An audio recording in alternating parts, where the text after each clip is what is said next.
Piaggio guys, oh, Piaggio version 1, carb type. Walang kalayo, sabi pa ni sir. Yeah. Dinesting na dito, yung spark plug, sabi pa ni sir, walang kalayo. O imperno, di talaga andar yan. Carb type, 200cc, Piaggio version 1. Pinakaunang Piaggio. So, tinisting na ni Mechanic 2001. Diretsuhan na tayo. Ang target agad ay CKP. Target agad ni Mechanic 2001 ay CKP. No? Tinis na yung coil. Ayan, mamaya ipakita ko. So, tanggal muna ako dito.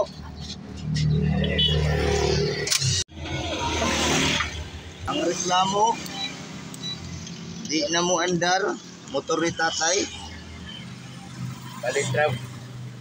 Kalitrag ti Orok. Walang kalayo. Walang kalayo sa Ilonggo pa.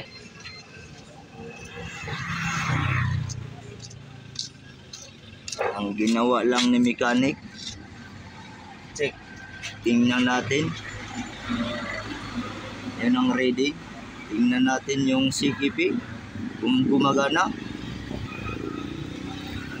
Wala namang problema.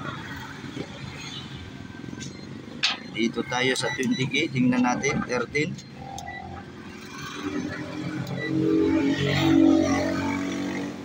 Check lang ni mechanic. Gumagana naman. Normal reading. 127. Maganda. Nagbago ba?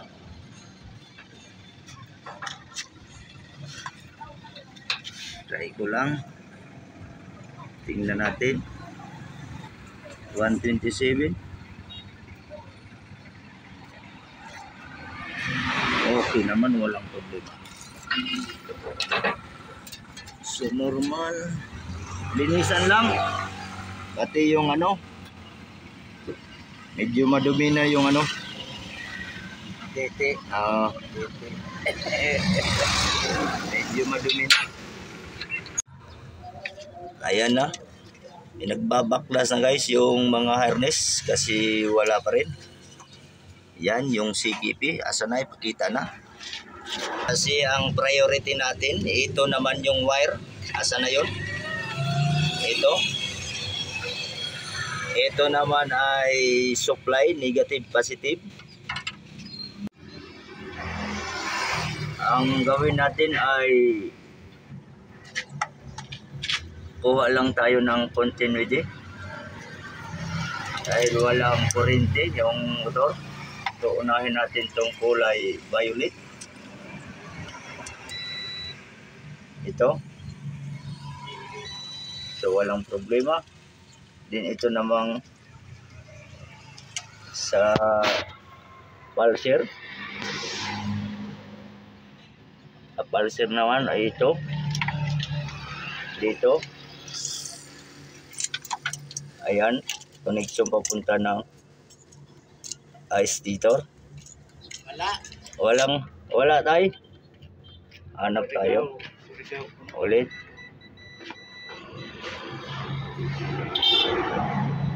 Ayan. Walang problema. Then ito namang supply, yellow. Positive to. Dito yan, yellow. Tingnan natin kung wala bang problema. Yellow wire. Asa na? Yan.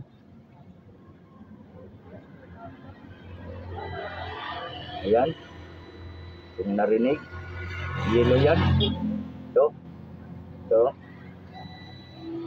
Then ito namang black. Isa-isahin natin para sigurado. Para makabili na ng ano. Black naman. Walang problema. Dito naman tayo. Dito naman ay yung supply ng yellow is yan. Red, white. Kailangan mayroon siyang positive. Ayan. Wala. Naka-off. Naka-off ata. O natin.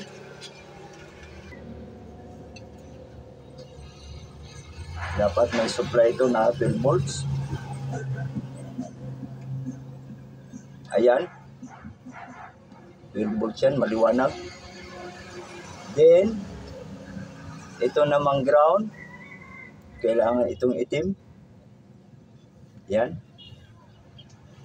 Dapat may ground yan. Lagay natin. Itim. Itong ground naman, mayroong supply ground. Itong itim. Then ito namang brown at saka black, wala yan. Yan. Ito yan ha. Ito. Ito yan. Tingnan natin. Ayan. Kita mo, Loy. So, pagdating dito, open yan. Walang wire. Ayan. So, hindi na natin yung anuhan. Then, ito naman ay positive. Itong yellow and red.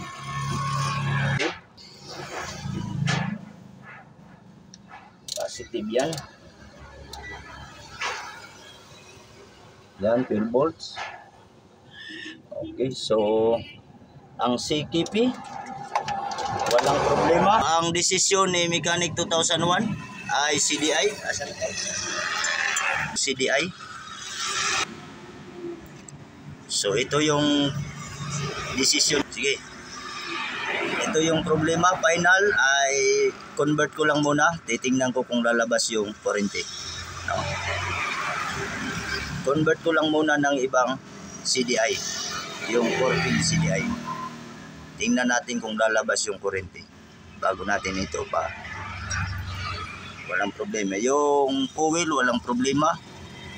Tinis natin, okay naman. Y power.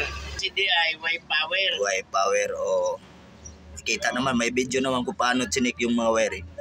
Then, tinis ko lang ng 4-pin CDI. Ayan, nakita, pakita Loy. Ayan. Kita niyo na yung mga wiring kung paano.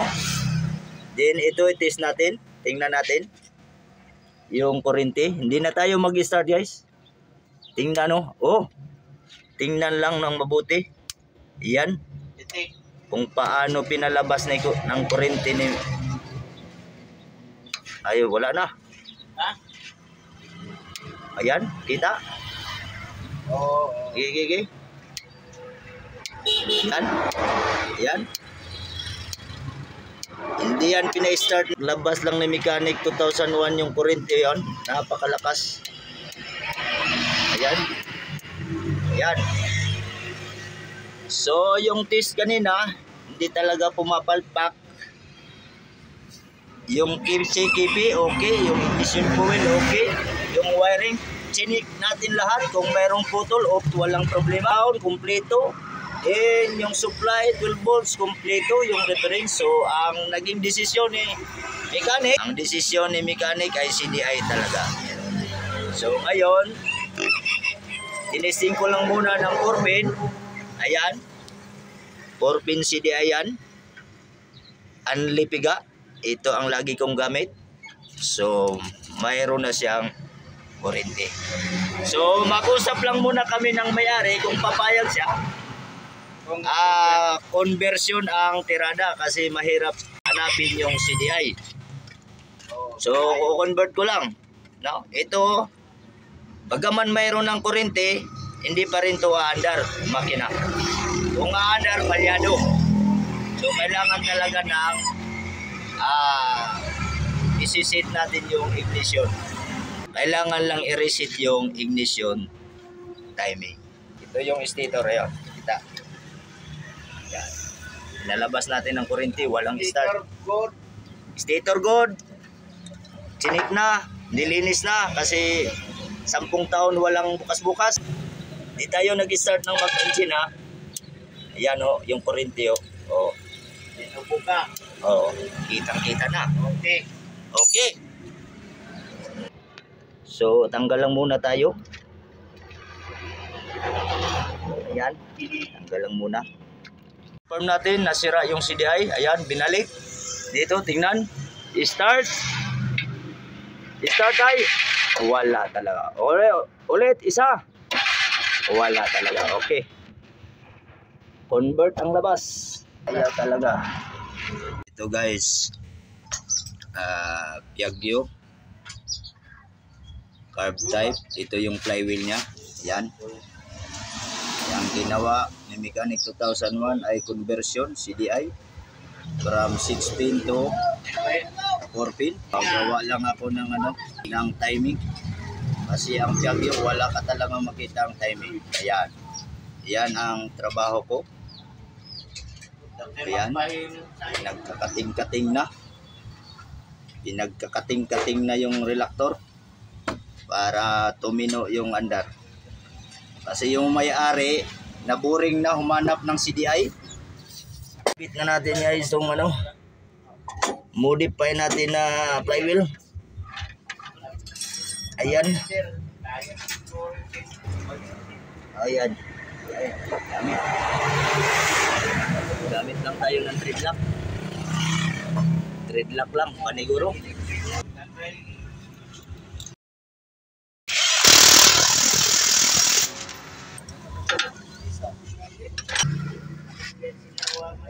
Tanggal lang ako ng spark plug kasi gamitan ko ng degree. Silipin ko yung pag-modify ko ng flywheel kung tumama ba. Ito yung CDI ng Piaggio. Ayan yung serial number. Ayan. Hinahanap na kahapon. Wala talagang nahanap. Walang available. Puro angal. Puro balibad ba. Wala day available. So, ang diskarte ay convert na lang. Sinabihan ko yung may-ari, i-convert ko na lang. So, nag-alanganin pa hanggang sa pumayag na dahil wala talaga siyang mahanap. Umaga pa lang, dito na, alas 6 pa. Ni-review na naman niya uli kung sigurado ba yung conversion kasi wala talaga siyang nahanap. Nagtanong-tanong na siya kung saan makabili. Sabi ko subukan sa parmasya. Baka mayroon doon. Ito yung gamit ko pang degree natin kasi bigyan ko yung makina ng at least 10 degrees plus 2 minus 10 degrees plus 2 minus. Dito makita ba yung special tools saka yung pag-ikot ko. Ayan, baba yung piston din paakyat, kita naman. Tingnan ko lang yung top dead center kasi ang makina mag-firing before top dead center 10 degrees plus minus 2, yun ang bigay ko. Yung iba naman ay depende sa manufacturing. Pero lagyan ko lang siya bigyan ko lang siya ng 10 degrees plus 2 minus plus minus 2 degree. Ano-ano lang to. Pakiramdaman lang kung saan napupisto yung piston sa timing ng ignition. So ito compression stroke, ang sunod nito ay ignition stroke. Dapat mag-ignite yung spark plug before top dead center para maibirit yung makina. Kasi pag malayo tayo sa timing, ang resulta ay mag-knock ignition knock at saka madaling uminit yung makina. Estimate lang, tamang estimate lang base sa experience natin kasi marami naman tayong ginawang conversion.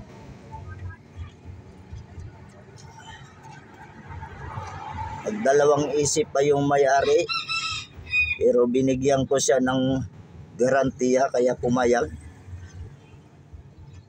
Ayan, medyo pumasok naman.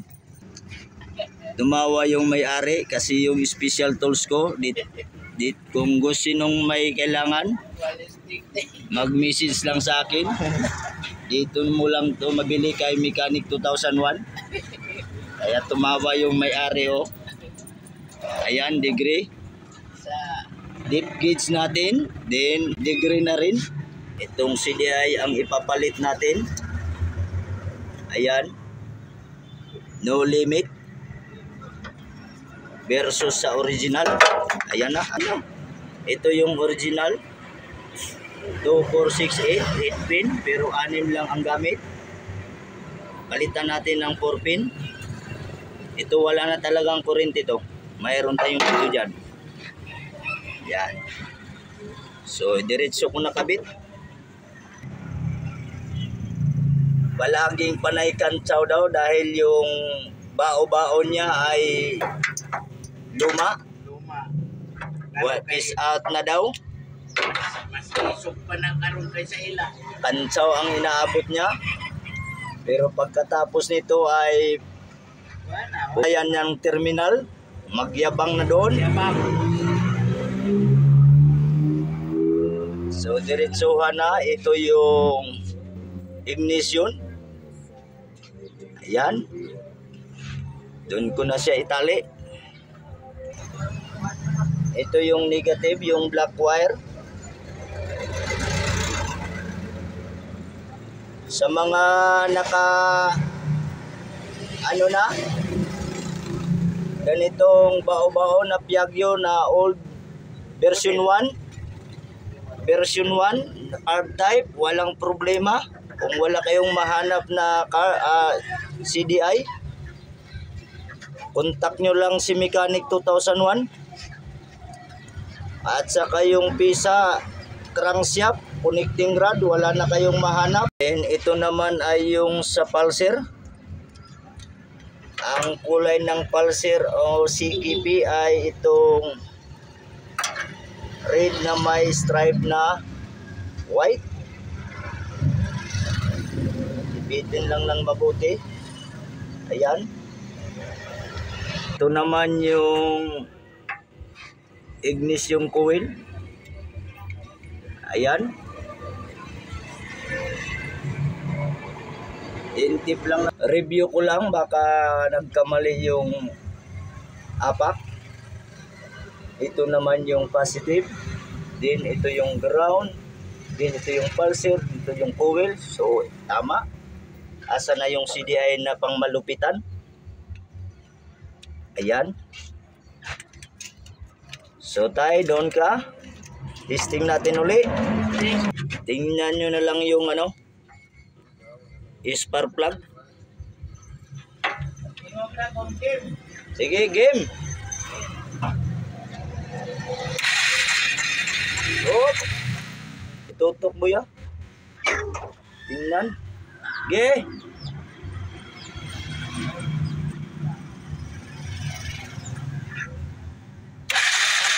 Ayan guys, oh. Balik na natin yung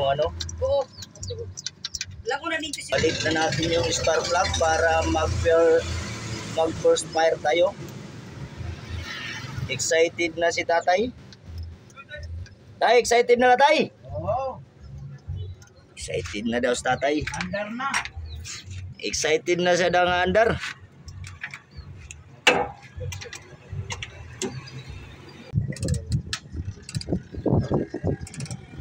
Yan. Balik na natin tong ignition coil para makapag first fire. Sige, 1, 2, 3, start! Okay. Hala guys. Ano na? Parang one click lang. Maganda pa yung idol. I-berit lang kahit kalahati. Tingnan natin kung pursado ba. Kalahati lang.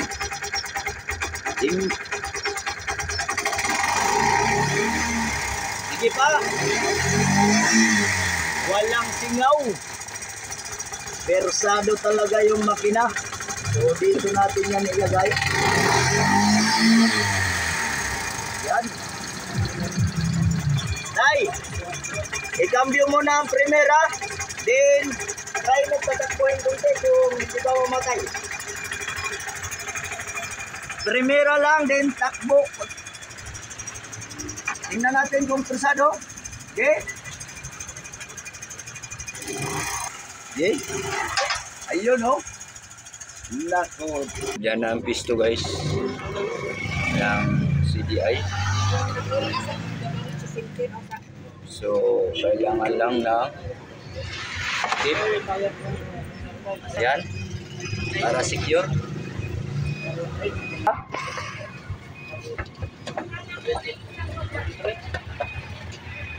Yan. Final. Ay, ang sunod para ma-pull out, ang sunod yung barako. Final round. Start.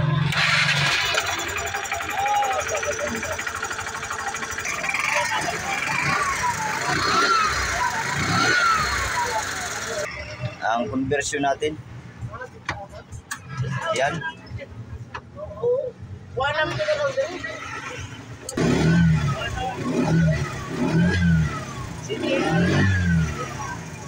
PCT Piaggio version 1 carb type.